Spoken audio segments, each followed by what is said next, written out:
벌써 9월이 되었습니다. 지금까지 함께 하신 우리 주님께서 앞으로도 함께 하여 주실 줄을 믿고 감사를 드립니다.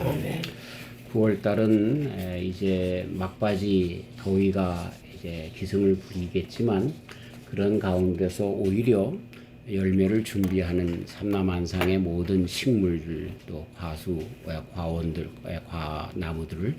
과수나무들을 생각하게 되는데 우리의 신앙도 이렇게 익어가는 귀한 달 되시기를 바랍니다. 세상이 점점 지식이 팽배해져 가고 나름대로 지혜로운 그런 삶을 살아가는 사람들이 참 많아졌습니다.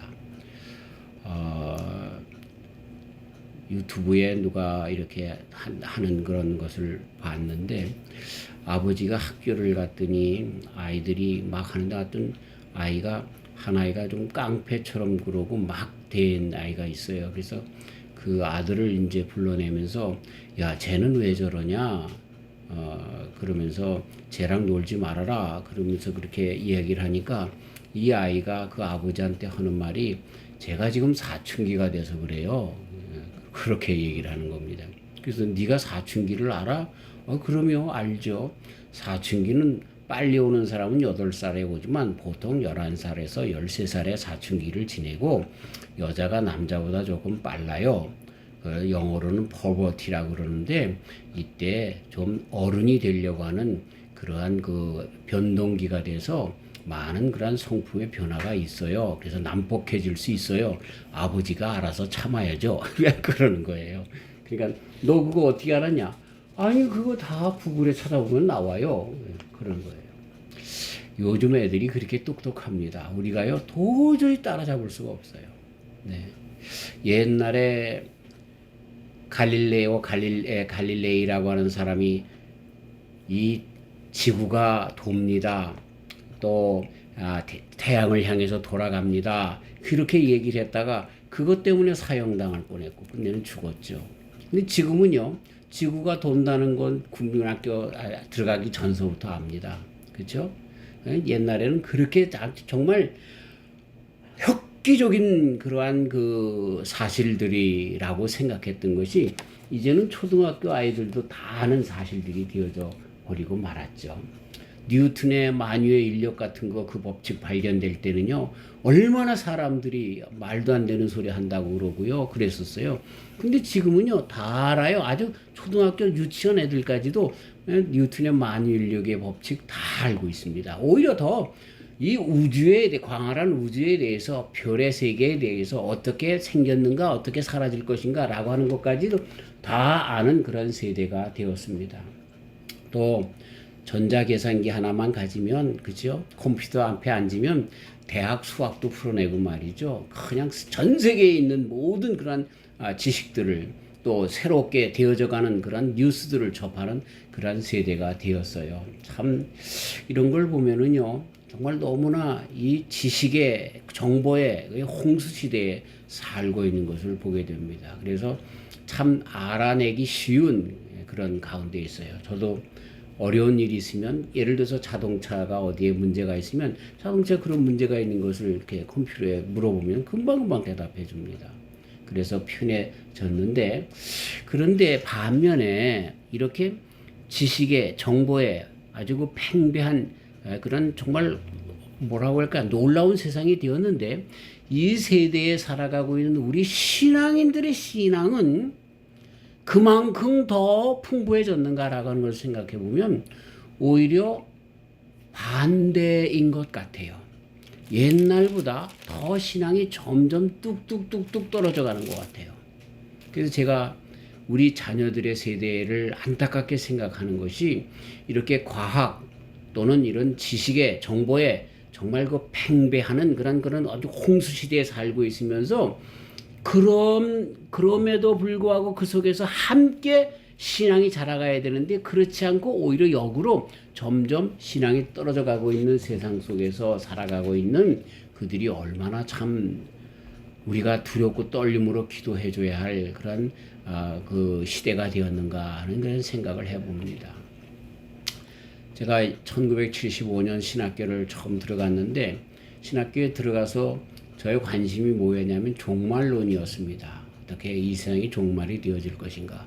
성경엔 뭐라고 그러나 또 종말에 대해서 책들을 많이 읽어보면서 종말이 어떻게 될 것인가 라고 하는 것을 들었는데 그 중에 하나가 뭐냐면 적그리스도가 나타나는데 종말에 그런데 그 적그리스도의 대표적인 인물들도 많이 나타납니다. 근데 그 적그리스도의 대표적인 것이 666인데 666이 바로 컴퓨터다.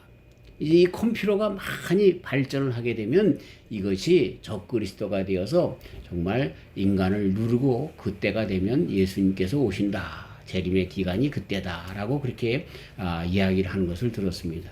근데 그 666이라고 하는 것이 컴퓨터의 운영 체계하고 같이 맞아 떨어져 가기 때문에 그래서 그 컴퓨터의 별명이 비스트, 짐승이라고. 짐승의 순이 666이다. 지혜 있는 사람은 깨달을진저라고 했는데 그 말이 그렇게 맞아 들어갔습니다.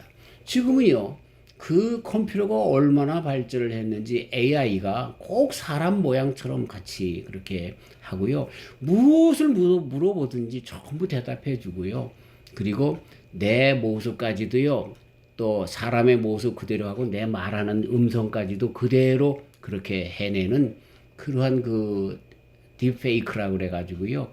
그렇게 아주 안 좋은 방법으로 범죄에 사용되는 그런 것으로 쓰이는 데까지 발전이 되었습니다. 그러다 보면 끝내는 이 AI 세대, 그래서 그것으로 만들어진 로봇들이 인간을 지배하는 세대가 금방 올 것이라 하는 것이 과학계의 두려운 그런 전망인 것입니다. 자, 쓸데없는 얘기를 했겠죠. 어쨌든 정말 이 말세가 되면서 이렇게 정말 컴퓨터나 이런 모든 지식의 발전 속에서 얼마나 정말 그 딜레마 또 정말 우리 신앙의 어려운 가운데 있게 되는지 몰라요. 그래서 신앙보다는 과학이 더 앞장서고 그리고 신앙도 과학적으로 증명되어지지 않으면 믿을 수 없는 그러한 부분이 되어지고 말았죠.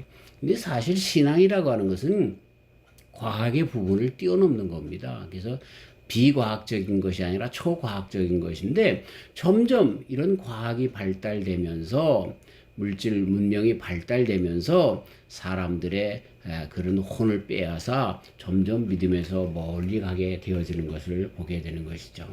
그래서 예수님께서 인자가 올 때에 세상에서 믿음을 보겠느냐 누가복음 18장 8절에서 그렇게 말씀하셨는데 점점 믿음을 갖기가 어려워져 가고 있는 것이지요. 이런 즈음에 우리 후세대를 걱정하기 전에 내 신앙은 어떤가 그러면서 내 신앙에 대해서 한번 점검하고 걱정해야 되지 않겠는가 하는 생각을 해보는 것입니다. 안셀름이라고 하는 초대 교부 중에 한 분이 사람이 믿기 위해서 알아야 되고 알기 위해서 믿어야 된다. 그래서 지식과 신앙의 관계를 아주 정말 서로가 뛰어놀 수 없는 불가분의 관계인 것을 이미 이야기를 했는데 참 맞는 말인 것입니다. 예수님께서 빌라도 법정에서 진리를 알지니 진리가 너희를 자유케 하리라 그럴 때 빌라도가 에이 얼어 죽을 진리가 뭐냐 이렇게 이야기를 했죠. 그랬더니 그것은 아버지께서 주시지 않으면 안 된다라고 하면서 그 신앙 안에 진정한 진리가 있는데 그거는 아무나 가질 수 없는 것을 신앙은 아무나 가질 수 없는 것을 예수님께서 말씀하고 있는 것이죠. 그러면서 정말 말세에 정말 인자가 올 때에 세상에서 믿음을 보겠느냐라고 했는데 점점 가면서 그쵸 우리 다음 세대에 점점 과학이 발달되면서 믿음을 갖기 어려운 세대가 점점 되어져 가고 있다는 거죠. 참 큰 문제입니다. 물론 신앙도 들음에서 나는 것입니다. 바울 사도님께서 말씀하신 것처럼 믿음은 들음에서 나는 것이고 그 듣는 것은 그리스도 예수님에 대하여 듣는 것이다. 그렇게 말씀을 하고 있는 것이죠. 그렇지만 지식도 들음에서 봄으로써 그렇게 발견되어지고 알게 되어지는 것이지만 신앙하고 차이가 있습니다. 신앙은 나에게 체험되어지는 것이 신앙이다 이렇게 이야기할 수가 있는 것입니다. 지식과 신앙은 다 같이 들으면서 그렇게 되어지지만 그럼에도 불구하고 들은 지식이 다 신앙은 아니다라고 하는 것입니다. 예를 들어서 우리가 성경 말씀을 얼마나 많이 압니까? 길 가다가도 그냥 뭐 운전하다가도 유튜브만 틀면 얼마나 많은 목사님들의 설교가 또 얼마나 많은 성경의 지식들이 쏟아져 나오는지 모릅니다. 그런데 그런 모든 것을 듣는다고 그 성경에 대해서 지식이 있고 또 목사님들의 말씀을 통해서 말씀을 많이 안다고 해서 그 사람이 신앙이 있는가? 그렇지 않다는 거예요. 그 신앙이라고 하는 것은 그 지식 속에서 나하고 부딪혀서 내 인격과 만나면서 내 인격이 거기에 복종할 때 그것이 진정한 신앙이 되어진다라고 하는 것입니다. 자, 이런 모든 일에 있어서 신앙은 그렇기 때문에 지식하고 다른 여러 가지 차이가 있겠지만 그러나 이 신앙이라고 하는 것은 체험의 문제인 것이고 이 체험의 문제는 분명 어떠한 세대가 되었다 할지라도 과학과 문명이 발달된 이 세대 속에서라도 나하고 하나님과의 관계 속에서 진정한 체험과 관계가 있습니다. 그래서 그 체험이 있느냐 없느냐 이것이 지식이냐 신앙이냐라고 하는 것으로 판별되는 가장 중요한 부분인 것입니다. 그럴 때 판별되어지는 그 부분에 있어서 능력의 하나님, 능력의 그리스도 예수님이라고 하는 것이 체험되어져야 할 때에 그때 신앙으로 와닿게 된다라고 하는 것입니다. 오늘 본문에서 보면 우리 하나님께서 굉장한 능력으로 역사하고 계시는 것을 보게 되는 것입니다. 요즘에 이스라엘을 여행하는 분들 보면은 요단강에 가서 너무나 그렇게 실망을 한대죠. 왜냐하면 요단강이 그냥 또랑이니까요. 그냥 졸졸졸졸 그냥 흐르는 개울. 그래서 어린아이들라도 껑청 건너가는 그러한 그 강이 그게 요단강입니다. 그리고 그 강을 주변으로 해서 이쪽은 이스라엘 저쪽은 요르단이라고 하는 나라로 갈려집니다. 그런데요, 오늘 성경 말씀에 보니까 모맥을 거둘 때에는 항상 넘친다. 그래서 요단강에 가면은요, 그 모맥을 거두는 그런 때에 오리올 되었을 때 헬몬산에서 눈이 녹아서 그렇게 홍수처럼 물이 내려올 때 그 수위가 높아지는데 11m, 12m까지 높아집니다. 그때입니다. 그때. 요단강이 그때는 옛날엔 더 컸을지도 모르고 지금은 그렇게 작아졌을지 어쨌든 세계 모든 나라에 있어서 강수량이 점점 작게 되고 집중적으로 오는 집중호우가 있어서 그런 강들이 옛날과 같이 그런 현상이 아니니까요. 지금 이란이나 이락 같은데 유프라데스 티그리스 강 옛날에는 얼마나 그 강이 넓었는데 지금은 다 말라버렸어요. 이런 걸 보면 요단강도 옛날에는 더 큰 강이었고 아주 깊은 강이었는데 그런데 여기서 성경이 또 가르쳐 주는 것은 모맥이 흐를 때는 정말 그 강의 그 깊음을 사람들이 어떻게 넘어갈 수 없는 특별히 어린아이와 부녀자들이 넘어갈 수 없는 헤엄칠 수 없는 그런 강이었다라고 하는 사실을 우리가 알게 되는 것이죠. 그 강을 요단강을 하나님의 능력으로 말미암아 이제 위와 아래가 완전히 홍해를 갈라지는 것처럼 그렇게 갈라지게 하셔서 이스라엘 백성들이 넘어가게 되었고 그 가나안 땅에 사는 원주민들이 요단강이 그렇게 작은 강, 개울가 같은 강을 건너왔다고 해서 그 강을 건너온 이스라엘 백성들에 대하여 무서움을, 두려움을 갖지 않았을 것입니다. 그까짓 거 뭐 다 건너가는 거니까. 그런데 그런 강인데도 불구하고 건너갔다는 것. 그리고 분명히 위와 아래가 갈라지면서 그냥 강바닥이 단단한 땅이 되어서 이스라엘 백성들이 건너갔다는 그 사실. 그래서 하나님께서 그 이스라엘 민족과 함께 한다라고 하는 것이 이방 민족들도 보고 알았기 때문에 두려워했다라고 하는 사실을 우리는 알고 있는 것입니다. 신앙의 시작이 어떻게 되었습니까? 이렇게 하나님의 전능하신 능력이 펼쳐질 때, 그 능력이 내 삶에 보여질 때, 그 능력이 우리 가정에 보여질 때에 드디어 신앙이 생긴다라고 하는 그러한 이야기인 것이죠. 아멘.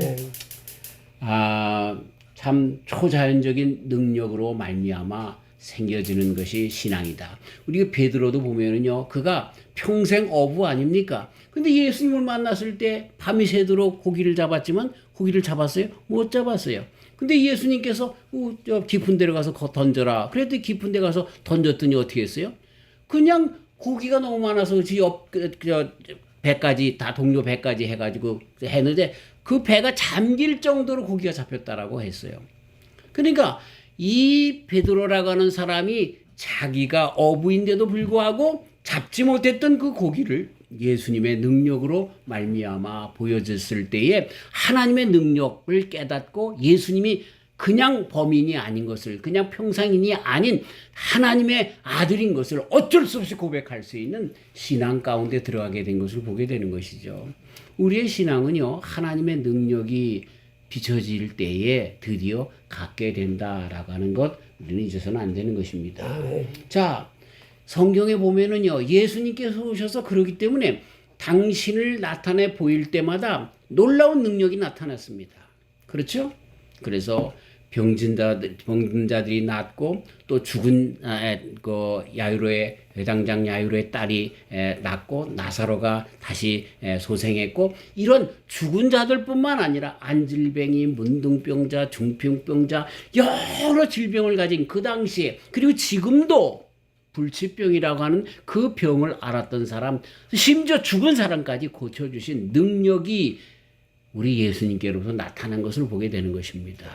자, 어디 그것뿐입니까? 그렇게 믿었던, 그래서 주님의 사도들로, 제자들로 그렇게 주님과 함께 보고 왔던 이런 베드로를 비롯하여 모든 사도들의 삶도 그런 능력이 그대로 전도할 때, 선교할 때 나타난 것을 보게 되고, 그것으로 말미암아 많은 사람들이 예수님을 믿게 된 것을 보게 되는 것입니다.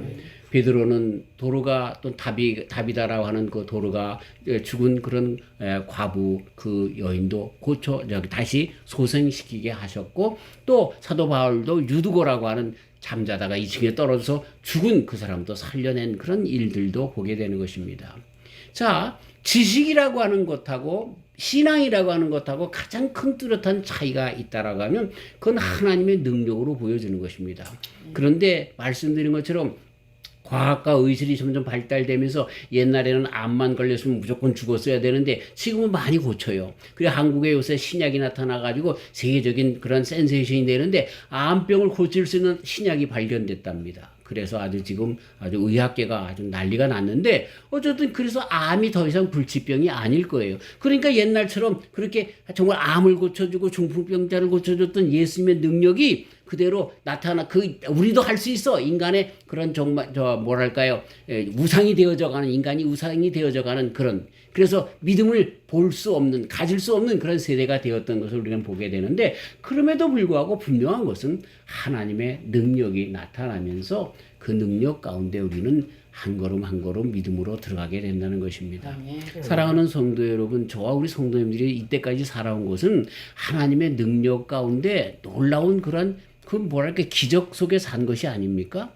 이 고백이 있어야 돼요. 그리고 신앙인들은 이 고백을 할 수밖에 없어요. 순간순간 하나님께서 그렇게 해오셨기 때문에. 이게 지식과 신앙의 차이인 거예요.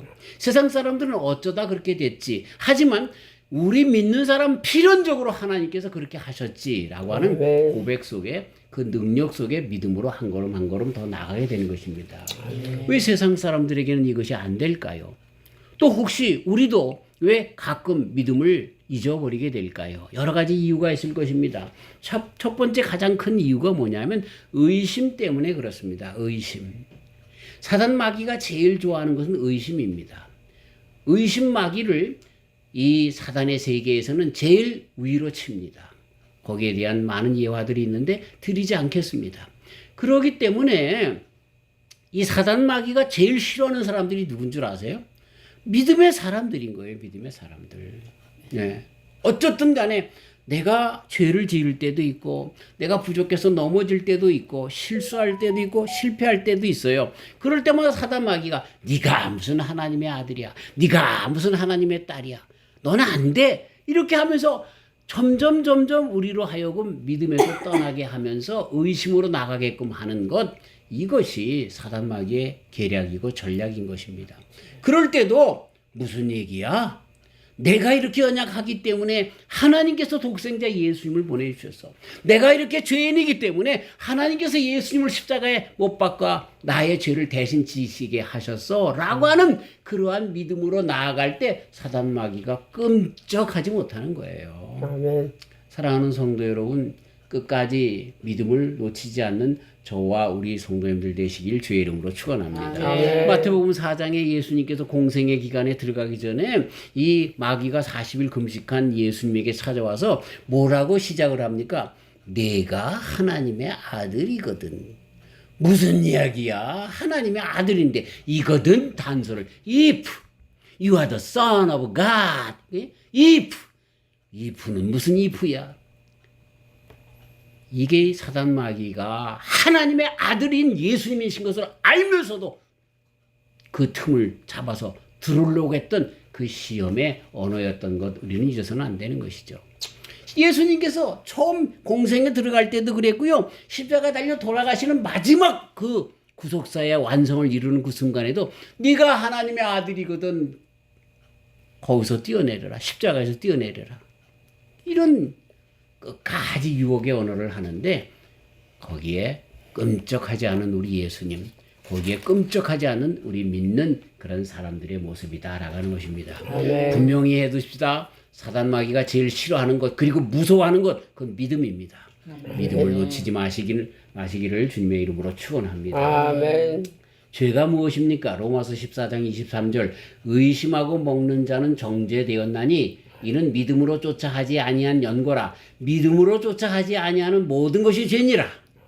믿음으로 쫓아 하지 않는 모든 것이 죄다. 이렇게 말씀하고 있습니다. 다른 여기에 해석과 또 풀어야 될 그런 그 말씀들이 있겠지만 어쨌든 믿음으로 하지 않는 건 죄입니다. 이것을 마귀가 제일 싫어합니다. 믿음 갖는 것 끝까지 우리가 가지고 나가는 저와 우리 성도님들 되시기를 주님의 이름으로 축원합니다. 안 되는 두 번째 이유가 뭐냐면 야고보서 4장 2절 위에 너희가 욕심을 내어도 얻지 못하고 살인하고 시기하여도 능히 취하지 못하나니 너희가 다투고 싸우는도다. 너희가 얻지 못하면 구하지 아니함이요 구하여도 얻지 못하면 정욕으로 쓰려고 잘못 구함이니라. 왜 우리에게 믿음이 안 생겨지나요? 왜 우리에게 의심이 생겨지나요? 욕심이 있어서 그렇다는 거예요. 욕심이 있어서. 하나님의 말씀까지도 예수님까지도 하나님까지도 내 욕심을 위하여 아주 오용하려고 하고 남용하려고 하기 때문에 우리의 믿음이 서지 않는다라고 하는 것입니다. 믿음은 능력이 따라옵니다. 왜 능력이 안 될까요? 그 능력을 통해서 자기의 영광을 드러내려고 하기 때문에 그 사람들에게 하나님께서 능력을 주시지 않습니다. 옛날에 박대선 장로 같은 사람들을 얼마나 믿음의 능력이 나타나는지 몰라요. 그래서 많은 사람들이 진짜로 질병을 고쳤어요. 근데 이 사람이 어떻게 됩니까? 욕심으로 바뀝니다. 그럼 능력이 안 나타나요. 그러니까 거짓부렁을 하는 거죠. 이상한 물 만들어서 팔고 말이죠. 이걸 먹으면 생명수다, 생수다, 뭐 이따위 소리나 하고 말이죠. 이렇게 나가는 그런 것으로 나가는 것을 보게 되죠. 끝까지 순전한 믿음을 가진 사람들에게는 아직도 기적이 나타나는 삶을 살아갈 수밖에 없고 믿음에서 떠나지 않을 수밖에 없는 그런 신앙인들로 서게 되는 것을 보게 되는 것입니다. 자, 그 다음에 세 번째로 말씀대로 하지 않기 때문에 그렇습니다. 그 말이 그 말 같아요. 욕심으로 한다는 것은 말씀으로 하지 않는다라 한 거고 같은 말일 거예요. 말씀으로 하지 않기 때문에 그렇게 우리가 잘못되는 것이죠. 오늘 말씀으로 이제 진실되게 들어갑니다.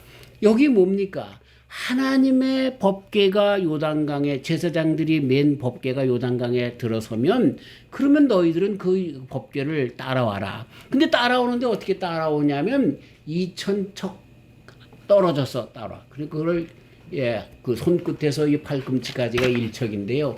이렇게 따지면은 한 50cm 정도 될 거예요. 그렇게 하다 보면은 한 1km 정도에서 많은 신학자들은 성경학자들은 그래서 900m에서 1000m 정도까지 1km 정도 떨어진 대로 법궤가 가는 것을 보고 뒤에서 이렇게 쫓아라 이렇게 말씀을 하고 있는 것이죠. 그 왜 그랬을까라고 하는 그런 이제 궁금증이 어쨌든 있어요. 자, 그러면서 언약궤를 쫓으라. 이것이 믿음을 가지려고 하는 사람들, 아니 새롭게 이제는 요단강을 건너가 천국의 그런 신앙의 그 기쁨 가운데 살게끔 되는 사람들에게 그렇게 가져야 될 것이 법궤를 따라갈 것을 가르쳐주고 있습니다. 우리 한국의 교회가요, 아시아의 아프리카의 선교 역사보다 더 늦습니다. 그런데도 한국의 교회가 정말 전 세계를 붙잡는 교회가 된 가장 큰 이유 중에 가장 중요한 이유가 뭔지 아세요? 그건 말씀을 따랐기 때문에 그렇습니다. 아멘.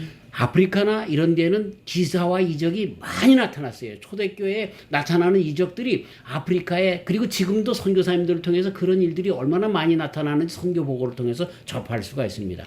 그런데 한국의 교회는요. 금방 들어가자마자 신학교들이 세워졌습니다. 평양에 또 감리교 신학교, 서울신학대학, 뭐 장로회 신학교, 뭐 이렇게 신학대학이 생겨서 성경을 가리키면서 그리고 우리의 옛날의 부흥운동은 그런 운동이 아니라 부흥사경회라고 그래서 말씀을 가르쳐주는 그런 참 독특한 방식이 우리 한국교회의 특성이었습니다. 그러니까 뭐냐면 법궤를 따라라, 말씀을 따라라 그런 이야기인 것입니다. 네, 그것이 우리가 신앙을 갖는 그런 가장 큰 이유다라고 하는 것입니다. 한번 보세요. 모세를 통해서 이스라엘 백성들이 애굽에서 나올 때 홍해가 갈라져서 건너갔습니다. 그때하고 요단강이 갈라져서 건너갈 때하고 전혀 방법이 다릅니다. 그렇죠? 그때는 홍해를 가를 때는 모세를 통해서 지팡이를 홍해로 내려치면서 그것이 갈라졌는데 지금은 어떻게 되었습니까? 말씀을 맨 레위 사람들이 요단강에 한 발자국 디딜 때마다 말씀이 가는 곳에 그 물이 갈라지기 시작해서 말씀이 통과하며 그 이스라엘 백성들이 통과한 것을 보게 되는 것이죠. 네. 달라요. 우리가 신앙 안으로 들어오는 아까도 말씀드린 것처럼 하나님의 능력 안에서 베드로가 예수님을 주님이다, 그리스도다 그러면서 신앙 고백하면 나는 죄인입니다 라고 하고 신앙 속으로 들어갔지만 끝내 베드로와 같은 신앙은 성령으로 말미암은 것인데 성령의 검은 무엇입니까? 말씀인 것이죠. 이 말씀이 우리로 하여금 진실한 신앙으로 나아가게 한다라고 하는 것입니다. 말씀이 없는 건요. 이거는 거짓 신앙입니다. 그리고 이상하게 샤머니즘 쪽으로 흘러나가게 되는 것입니다. LA의 교회들 중에 부흥한다는 교회에 말씀으로 말미암아 부흥하는 교회들이 많이 있습니다. 그런데 이상하게 어떤 목사님들 같은 경우는 이번에 어디에 좀 땅을 사면 부자가 돼 설교 시간에 그러고 있어요. 이번에 5가 증권이 올라갈 거니까 그거 사는 사람 복이 있어. 내 말대로 안 하니까 네가 망하는 거야. 이렇게 하는데 그 교회가 미어 터지는 것을 보면서 이거는 아니죠. 이거는 교회가 아니죠. 말씀이 없어요. 이건 무당짓거리 하는 것이죠. 참 얼마나 참 안타까운 일인지 모릅니다. 언약궤를 쫓으라 분명히 말씀하고 있는 것이죠. 말씀이 모든 것이 되게 하고 말씀을 따라 나아갈 때 그것이 진정한 승리의 길이고 신앙의 길인 것을 가르쳐주고 있는 것입니다. 아멘. 결정과 결단의 시간에 정말 중요한 것은 말씀이 되어야 한다. 예. 왜? 그 말씀이 하나님이시고 그 말씀이 능력이 되기 때문에 그렇다라고 하는 것입니다. 그런데 상고를 두라 그랬습니다. 아까 말씀드린 것처럼 900에서 1000m를 두고 나가라. 제가 왜 이렇게 상고를 두라 그랬을까라고 하는 생각을 해봤는데 말씀 옆에 있는 사람들은요 말씀을 알기를 우습게 알기 때문이 아닐까 그런 생각을 해봤어요.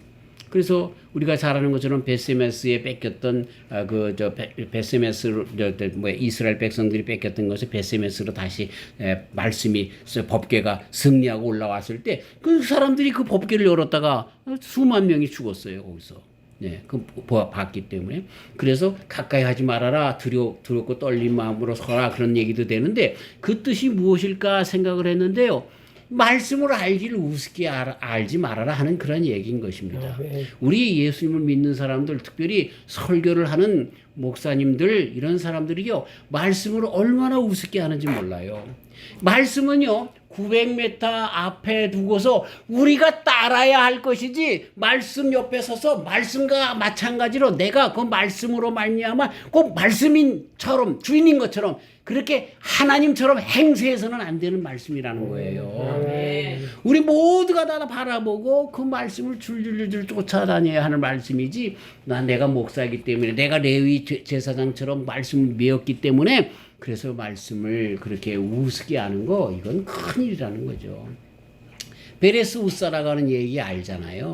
예? 500 에돔의 집으로 이렇게 가기 전에 그죠? 그 제사장 집에서 아미나답 집에서 거기서 한 30-40년 그 법궤가 있었어요. 그랬더니 그 아요 우사 그 아들들이 말이죠. 그 법궤를 하는 그 취급하는 데 대해서 아주 우습게 한 거예요. 맨날 보니까 거기다가 뭐 진설병도 올려놓고 촛불도 켜고 그랬겠죠. 향도 피고 그랬겠죠. 그러면서 그 말씀이 아무것도 아닌 것처럼 취급하다가 그러다가 이제 뭡니까 타작마당에 그 타작을 다 도리깨질을 하니까 소들이 놀라서 뛰니까 말이죠. 이 우사가 그 법궤를 붙잡으려고 하다가 거기서 즉사하고 만 거죠.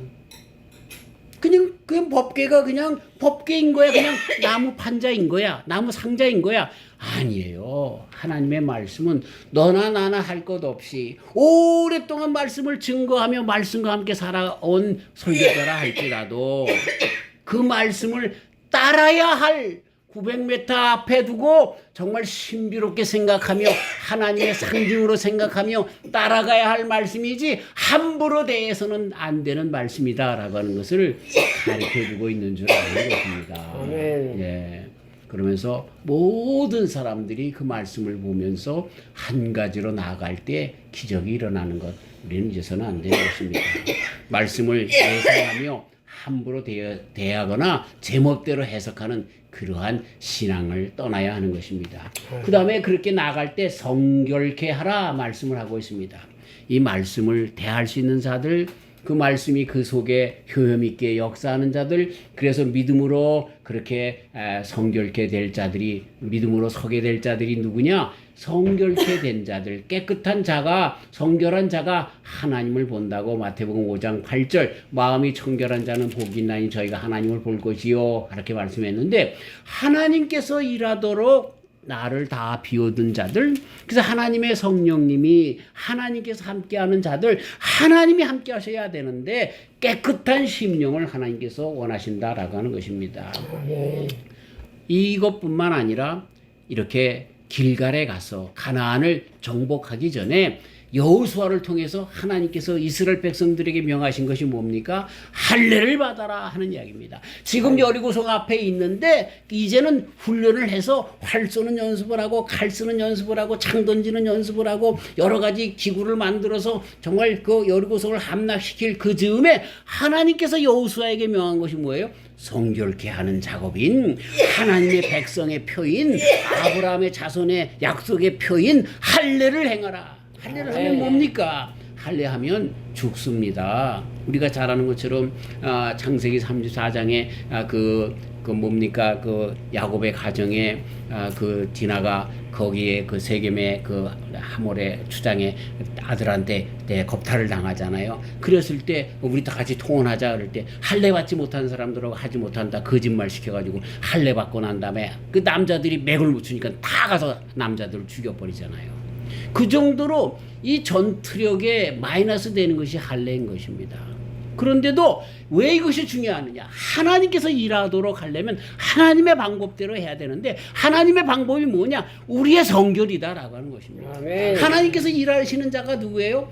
꾀가 많고 능력이 많고 많은 것을 가지고 있는 사람이 아니라 깨끗한 사람, 성결한 사람, 하나님이 일하시도록 나는 겉껍데기가 되어 성령으로 충만한 사람, 이 사람을 통해 하나님이 일하신다라고 하는 것을 가르쳐주고 있는 것입니다.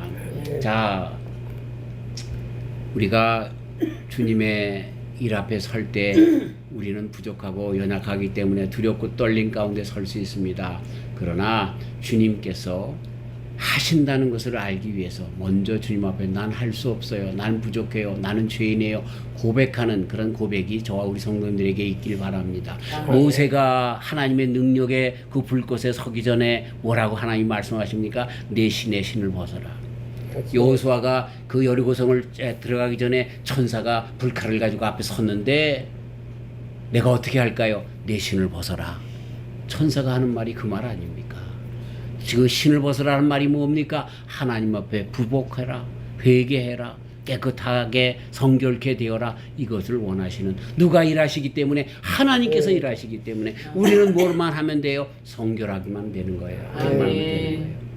이렇게 나를 주님 앞에 늘 내어놓고 교만이 아니라 주님 앞에 정말 겸손하게 나는 끝까지 죄인이고 하나님께서 하셔야 된다라고 하는 모셔드림 속에서 끝까지 나아가는 저의 성도들이 되어야 할 것입니다. 아멘. 세상을 살아가는 것이 아니라 욕심에 사로잡히는 것이 아니라 교만한 것이 아니라 주님께서 하셔야 합니다. 그리고 끝나면 주님께서 하셨습니다. 아멘. 이런 고백 속에 나아가야 할 것입니다. 아멘. 사랑하는 성도 여러분, 남은 여생 주님의 능력으로 인해서 기적의 삶을 살아 끝까지 믿음으로 서는 저와 우리 성도님들 되시길 주의 이름으로 축원합니다. 아멘. 그러기 위해서는 법궤를 앞세우고 나가야 합니다. 아멘. 절대로 옆에서 법궤 주인인 것처럼 하나님인 것처럼 그렇게 행세해서는 안 됩니다. 900m, 1000m를 두고 따라가면서 끝까지 신비하게 주님의 말씀에 순종하는 자세로 믿음의 생활을 하는 저와 우리 성도님들 되시길 주님의 이름으로 축원합니다. 아멘. 그러면서 우리를 성결케 하고 늘 거룩게 하고 죄를 자복하고 회개하면서 끝까지 나아가 믿음으로 승리하시는 가나안을 정복하시는 저 우리 성도님들 다 되시기를 주님의 이름으로 축원합니다. 아멘. 하나님 감사합니다. 어떻게 주의 백성으로 믿음으로 끝까지 이 세대에서 승리할 수 있는가를 가르쳐 주심을 감사합니다. 아멘. 하나님 참 어려운 세대가 되었습니다. 특별히 컴퓨터나 이런 모든 AI를 이런 통해서 너무나 참 정말 말세의 믿음을 보겠느냐 말씀하신 예수님께서 하신 것처럼 믿음을 갖기 어려운 때가 되었습니다.